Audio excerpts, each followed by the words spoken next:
Celebrity എന്നതിനേക്കാൾ ഉപരി അദ്ദേഹത്തിൻ്റെ രാഷ്ട്രീയത്തിൽ പല കേരളത്തിൻ്റെ പ്രാദേശിക പ്രശ്നങ്ങളിൽ അദ്ദേഹത്തിൻ്റെ ഇടപെടൽ എല്ലാവരും വളരെയധികം നോട്ട് ചെയ്തിട്ടുള്ളൊരു സംഗതിയാണ്. 2020 ആശയം എന്തിനേയും വിമർശിക്കുക എന്നുള്ളതല്ല. നല്ല കാര്യങ്ങൾ നല്ലതാണെന്ന് പറയും, തെറ്റായ കാര്യങ്ങൾ തെറ്റാണെന്ന് പറയും.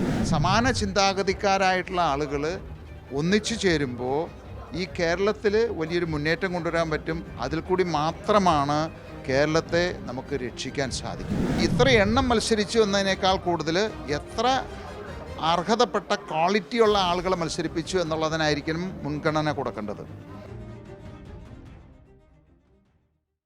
അഖിൽ മാരാറിൻ്റെ വരവ് 2020 എത്രത്തോളം ഗുണകരമാകും? അല്ല, അഖിൽ മാരാർ നമുക്കറിയാം, നമ്മൾ കേരളത്തിൽ പ്രത്യേകിച്ച് പരിചയപ്പെടുത്തേണ്ട ഒരു വ്യക്തിത്വമല്ല. ഒന്ന്, അദ്ദേഹം ഒരു നിർമ്മാതാവ് അല്ലെങ്കിൽ അതിൽ ഒരു സെലിബ്രിറ്റി എന്നതിനേക്കാൾ ഉപരി അദ്ദേഹത്തിൻ്റെ രാഷ്ട്രീയത്തിൽ പല കേരളത്തിൻ്റെ പ്രാദേശിക പ്രശ്നങ്ങളിൽ അദ്ദേഹത്തിൻ്റെ ഇടപെടൽ എല്ലാവരും വളരെയധികം നോട്ട് ചെയ്തിട്ടുള്ളൊരു സംഗതിയാണത്.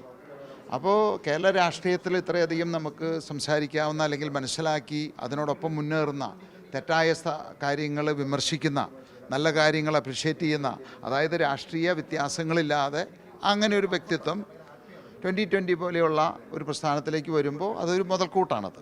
കാരണം എന്താണെന്ന് വെച്ച് കഴിഞ്ഞാൽ 2020 ആശയം എന്തിനേയും വിമർശിക്കുക എന്നുള്ളതല്ല. നല്ല കാര്യങ്ങൾ നല്ലതാണെന്ന് പറയും, തെറ്റായ കാര്യങ്ങൾ തെറ്റാണെന്ന് പറയും. അത് ആര് ആയാലും നമ്മളത് ചൂണ്ടിക്കാണിക്കും. അപ്പോൾ ആ ഒരു സമാന നിലപാടിൽ തന്നെ നിൽക്കുന്ന ഒരു വ്യക്തിയാണ് അഖിൽ മാരാർ. അപ്പോൾ അതുകൊണ്ട് തീർച്ചയായിട്ടും നമുക്ക് ആ മൈൻഡ് സെറ്റ് ഒരേ രീതിയിൽ പ്രവർത്തിച്ചു കഴിഞ്ഞാൽ വലിയ കോളിളക്കങ്ങൾ നമുക്ക് സൃഷ്ടിക്കാൻ സാധിക്കും. ഇപ്പോൾ അതിൻ്റെ ഒരു ഉദാഹരണമാണ് നമുക്ക് ഇപ്പോൾ NDAയുടെ ചെയർമാൻ രാജീവ് ചന്ദ്രശേഖർ. അപ്പോൾ അവിടെ നമുക്ക് ആ ഒരു വ്യക്തിയുമായിട്ട് നമുക്ക് എങ്ങനെ നമ്മുടെ മൈൻഡ് സെറ്റ് അല്ലെങ്കിൽ നമ്മുടെ ആശയങ്ങളുമായിട്ട് ഒത്തൊരുമിച്ച് പോകുന്നു എന്നുള്ളതാണ്. അപ്പോൾ അങ്ങനെ വരുന്ന സമയത്ത് സമാന ചിന്താഗതിക്കാരായിട്ടുള്ള ആളുകൾ ഒന്നിച്ചു ചേരുമ്പോൾ ഈ കേരളത്തിൽ വലിയൊരു മുന്നേറ്റം കൊണ്ടുവരാൻ പറ്റും. അതിൽ കൂടി മാത്രമാണ് കേരളത്തെ നമുക്ക് രക്ഷിക്കാൻ സാധിക്കും.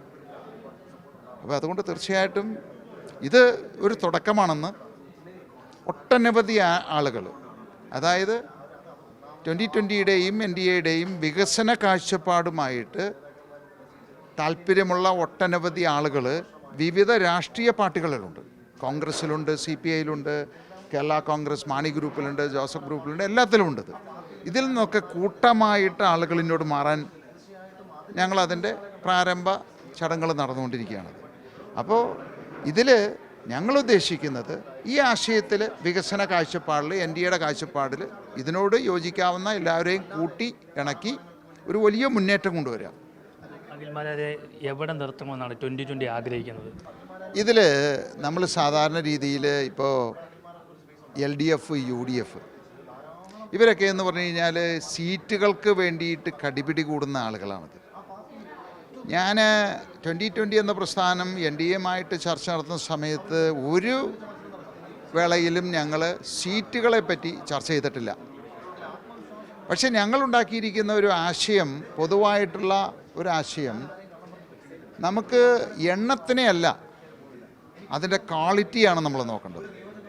അപ്പോൾ ഇത്ര എണ്ണം മത്സരിച്ചു എന്നതിനേക്കാൾ കൂടുതൽ എത്ര അർഹതപ്പെട്ട ക്വാളിറ്റിയുള്ള ആളുകളെ മത്സരിപ്പിച്ചു എന്നുള്ളതിനായിരിക്കും മുൻഗണന കൊടുക്കേണ്ടത്.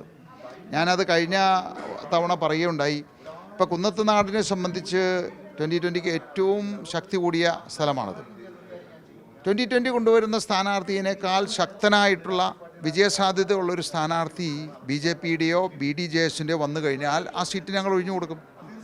അപ്പോൾ അത്രയ്ക്ക് ഞങ്ങളുടെ ലക്ഷ്യം എന്താണെന്ന് വെച്ച് കഴിഞ്ഞാൽ NDA വിജയിക്കണം, ഇവിടെ 2020 വിജയിക്കണം, BDJS വിജയിക്കണം എന്നുള്ളതിനേക്കാൾ ഉപരി ഞങ്ങൾ മുന്നിൽ കാണുന്നത് NDA വിജയിക്കണം, ഈ സംസ്ഥാനത്തെ NDAയിൽ കൂടി രക്ഷപ്പെടുത്തണം എന്നുള്ളതാണ്.